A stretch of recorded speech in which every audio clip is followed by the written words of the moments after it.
If you are new here, please don't forget to like and subscribe to this channel. Let's dive into today's topic. The global banking industry experienced a frightening crisis in March of 2023, which led to experts debating whether it was just a series of isolated events or the prelude to a new worldwide financial crisis.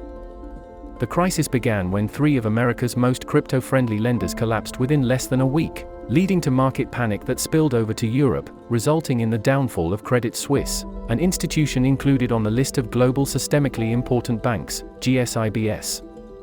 To prevent panic from spreading, governments and central banks stepped in overnight to give troubled financial institutions rescue packages and emergency deals, with the money coming from insurance funds paid by banks or provided in the form of loans. The crisis raises concerns about how systemic risk from banks can persist in 2023, and citizens question why they were promised the end of too big to fail years ago. UBS, Switzerland's biggest bank, was required by the government to buy its longtime rival Credit Suisse for 3 billion Swiss francs, $3.25 billion, after the Swiss National Bank's unsuccessful attempt to quell the confidence crisis using a 50 billion franc, $54 billion, liquidity backstop. Some analysts worry that after this merger, UBS's market share in Swiss banking could exceed 30%, and the new entity's combined assets, nearly $1.7 trillion, will be twice as large as Switzerland's annual gross domestic product. The failure of the new megabank could be catastrophic not only for Switzerland but for the global financial system.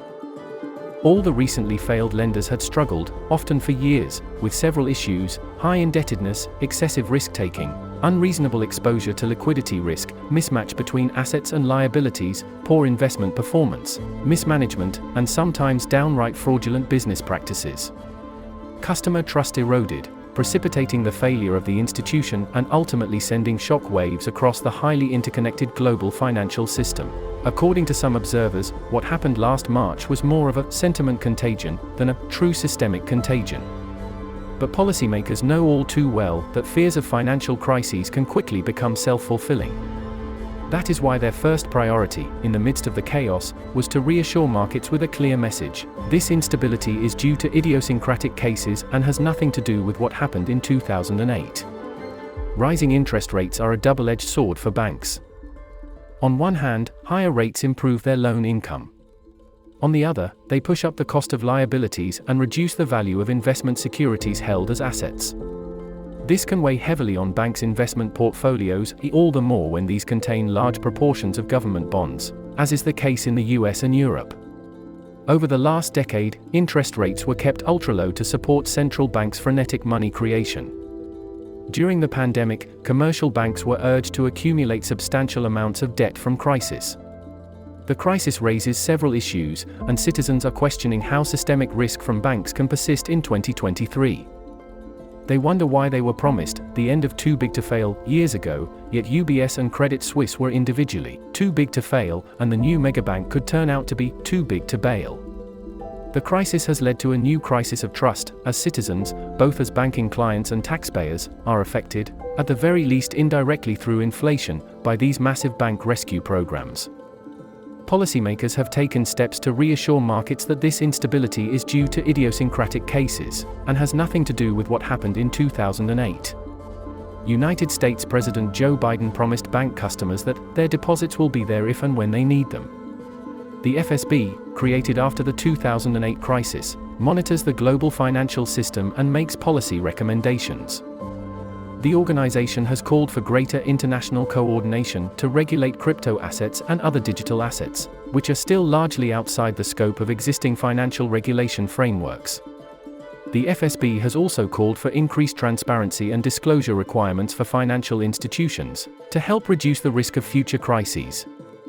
This could include measures such as stress testing, which involves simulating worst-case scenarios to identify vulnerabilities in the financial system. Conclusion: the recent banking crisis serves as a reminder of the fragility of the global financial system, and the importance of strong regulatory frameworks. While policymakers were able to contain the crisis this time around, the underlying issues of excessive risk-taking, mismanagement, and fraudulent practices in the banking sector remain a concern. Governments, central banks, and international organizations must collaborate to strengthen financial regulation and oversight. The focus should be on identifying and addressing systemic risks, increasing transparency, accountability, and stability in the banking sector. The ultimate aim is to create a fair, transparent, and sustainable financial system that benefits all stakeholders, including clients, taxpayers, and the economy. Learning from the past, we can build a more resilient global financial system to overcome future challenges. But what if we can't overcome the risks? What if the global financial system will soon collapse?